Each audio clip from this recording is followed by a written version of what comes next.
Halo semua, pada video ini kita akan membahas tentang Tauhid dan Trinitas.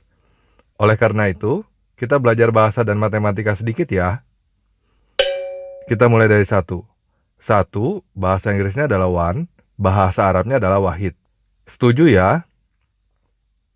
Nah, sekarang jika satu adalah wahid, apa itu Tauhid? Jika kita buka Google Translate, ternyata Tauhid artinya unification, union, consolidation, integration, conjunction.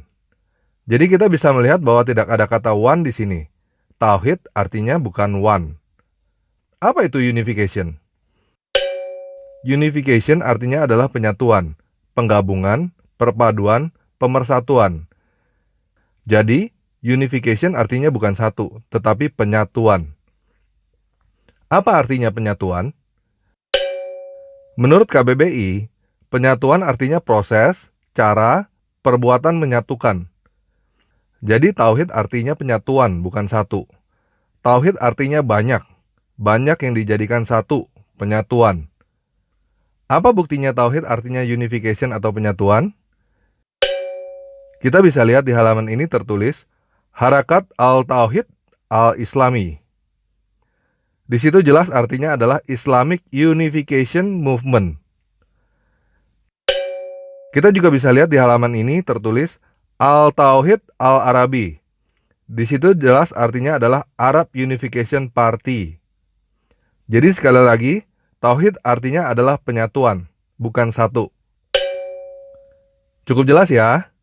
Nah, sampai di sini, kalau ada teman-teman yang masih tidak yakin bahwa tauhid artinya adalah penyatuan, silakan subscribe channel ini, lalu pause video ini. Buka kamus bahasa Arab atau buka Google Translate. Silakan periksa sendiri, lalu balik lagi ke video ini. Sekarang pertanyaannya adalah, kenapa kata tauhid yang dipakai? Kenapa bukan wahid? Kenapa kata penyatuan yang dipakai? Kenapa bukan satu?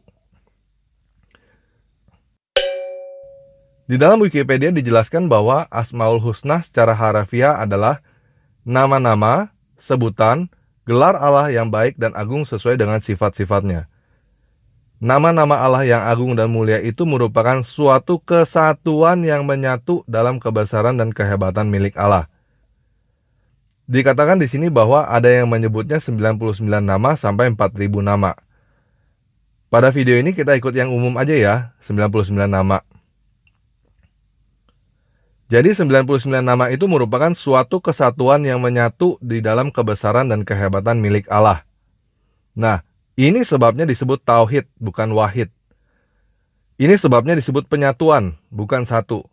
99 nama itu hakikatnya adalah satu. Nah, bagaimana dengan Trinitas? Itu artinya orang Kristen menyembah Bapa, Putra, dan Bunda Maria kan? Bukan. Orang Kristen tidak pernah menyembah Bapa, Putra, dan Bunda Maria. Orang yang berkata orang Kristen menyembah Bapa, Putra, dan Bunda Maria adalah orang yang tidak tahu apa-apa tentang Kristen. Orang Kristen menyembah Bapa, Putra, dan Roh Kudus.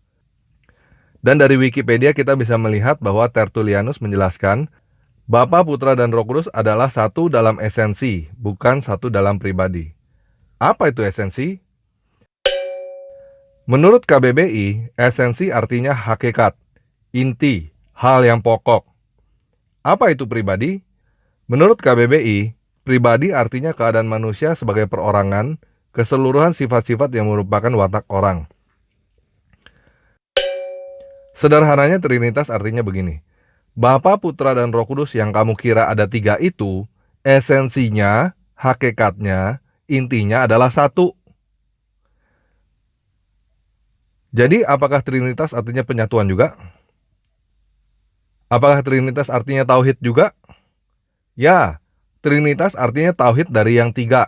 Ketiga yang esa, ketiganya yang satu. Kalau kita nggak ngerti bahwa yang 3 ini adalah satu, berarti kita juga tidak ngerti bahwa 99 nama itu juga satu.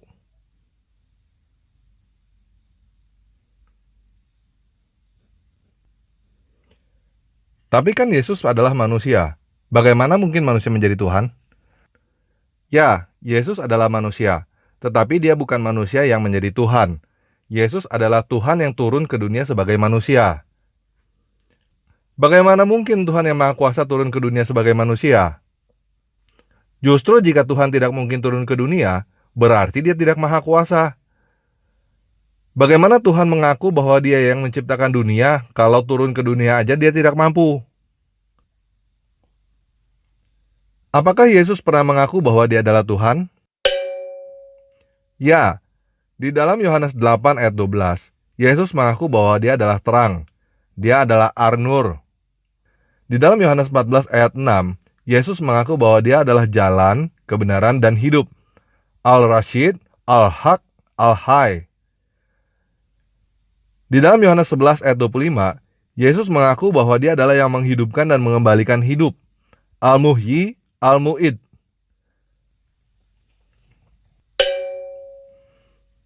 Kalau Yesus itu Tuhan, kenapa Dia tidak tahu kapan kiamat?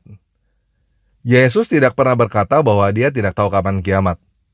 Coba perhatikan Matius 24 ayat 36 dan Markus 13 ayat 32. Yesus tidak berkata bahwa Dia tidak tahu. Yesus tidak berkata, "Aku tidak tahu kapan kiamat." Tetapi Yesus berkata, "Anak tidak tahu." Yang Dia maksud dengan anak di situ bukanlah dirinya sendiri. Yang Dia maksud dengan anak di situ adalah kita manusia. Yesus mengatakan bahwa manusia tidak tahu kapan kiamat, supaya kita tidak tertipu oleh orang-orang yang mengaku tahu kapan kiamat. Apakah Yesus pernah mengaku bahwa Dia adalah Bapa? Ya, di dalam Yohanes 10 ayat 30, Yesus berkata bahwa Dia dan Bapa adalah satu. Di dalam Yohanes 14 ayat 7, Yesus berkata kepada murid-muridnya bahwa mereka yang telah melihat dirinya telah melihat Bapa. Di dalam Yohanes 14 ayat 9, Yesus sekali lagi menegaskan secara belak-belakan kepada Filipus yang masih bingung.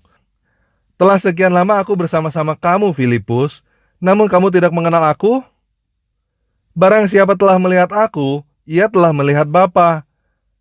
Bagaimana engkau berkata, tunjukkan Bapa itu kepada kami?" Jika Yesus adalah Tuhan, kok Tuhan bisa mati? Tuhan tidak bisa mati, dan Yesus Kristus adalah buktinya.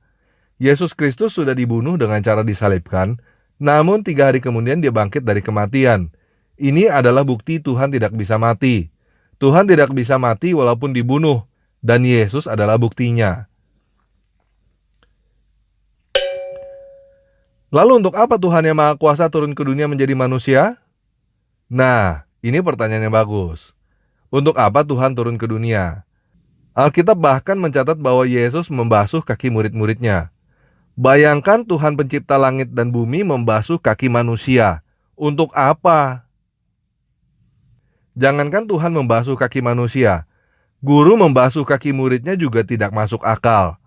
Di mana-mana murid yang membasuh kaki gurunya. Namun Alkitab mencatat bahwa Yesus yang membasuh kaki murid-muridnya. Untuk apa? Di dalam Yohanes 13 ayat 13-15, Yesus sendiri yang menjawab pertanyaan ini. "Kamu menyebut aku guru dan Tuhan, dan katamu itu tepat, sebab akulah guru dan Tuhan. Jadi jikalau aku membasuh kakimu, aku yang adalah Tuhan dan gurumu, maka kamu pun wajib saling membasuh kakimu.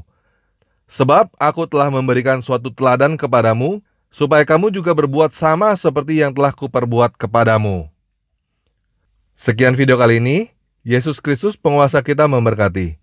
Jangan lupa subscribe ya.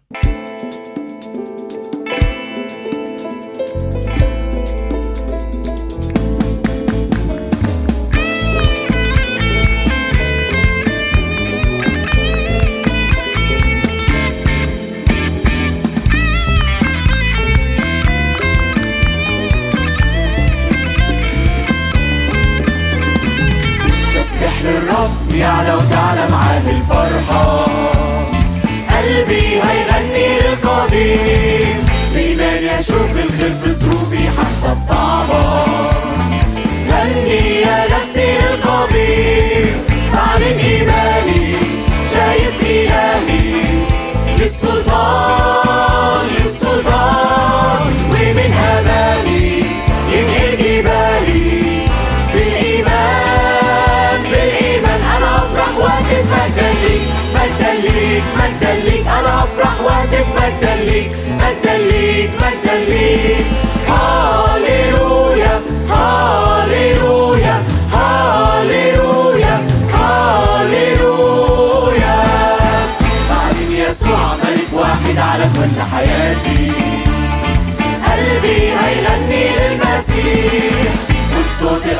راح أشهد له تثبت صلاتي.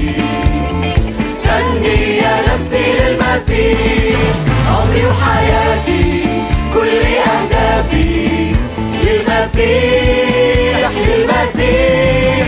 واليوم بجيئه بستنى أشوفه في الأمجاد في الأمجاد. أنا فرحان بهتف مجدا ليك مجدا ليك مجدا ليك. أنا فرحان بهتف مجدا ليك مجدا ليك مجدا ليك. هاليلويا هاليلويا هاليلويا هاليلويا.